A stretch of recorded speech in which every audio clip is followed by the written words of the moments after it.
Hampton Roads, Virginia, our home port. The Old Dominion, the Sweet Virginia, the 757, the 7 cities. Let's do this right. There's a great growing business community in the area, very unique intergovernmental cooperation, some great history, to the world, to the area, to the U.S., a unique natural resource, the Chesapeake Bay, and home of one of the largest shipping ports on the Atlantic. Alan, history, what do we got? Adam, about history. Today we're going out to Yorktown Battlefield to check out the final battle of the American Revolutionary War.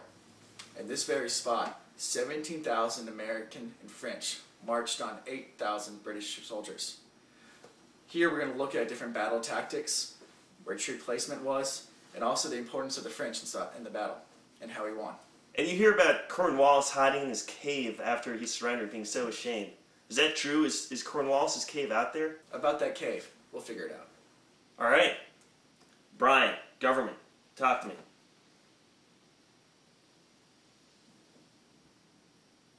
All right, I'm excited. Mike, trade, what do we got? And I hear the cranes are pretty cool too. Now, environment, guys, we can talk about the Chesapeake Bay. The oyster population. Oysters filter the bay every day. We keep everybody.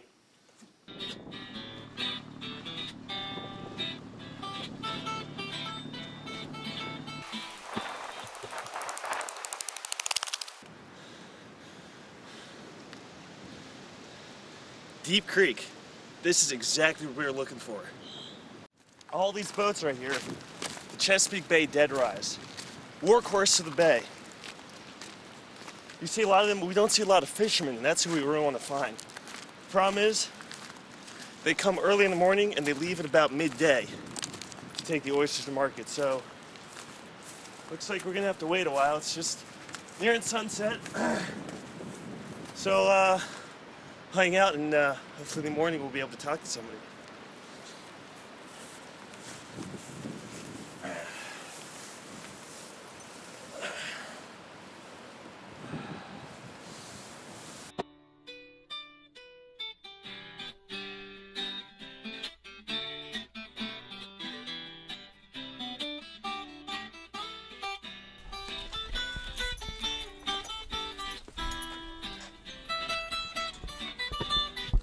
Hi, Adam Nemansky, out of the world.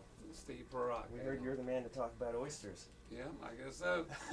What are most people's perceptions on the health of the oyster harvest? Is it doing well? Is it declining? Is it an issue?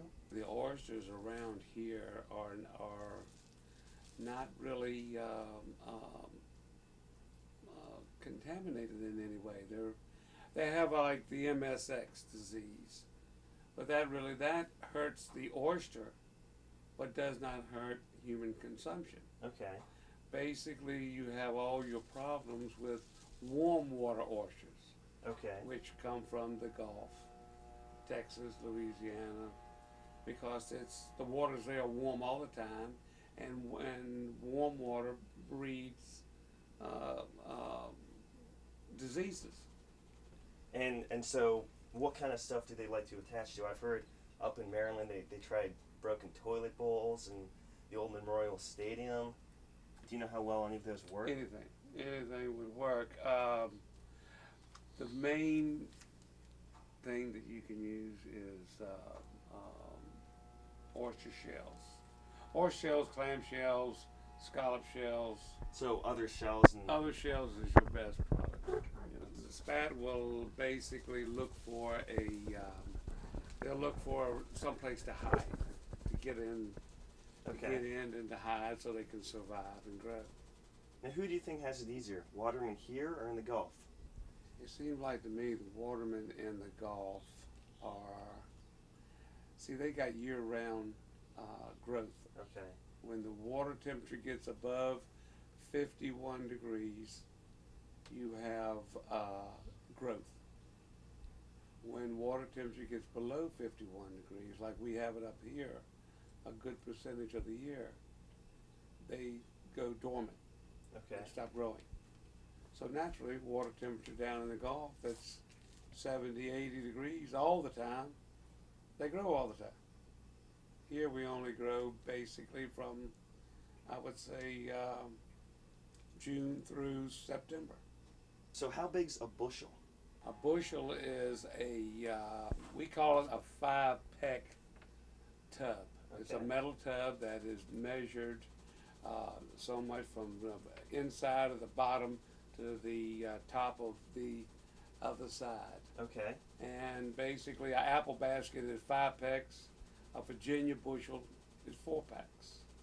Okay.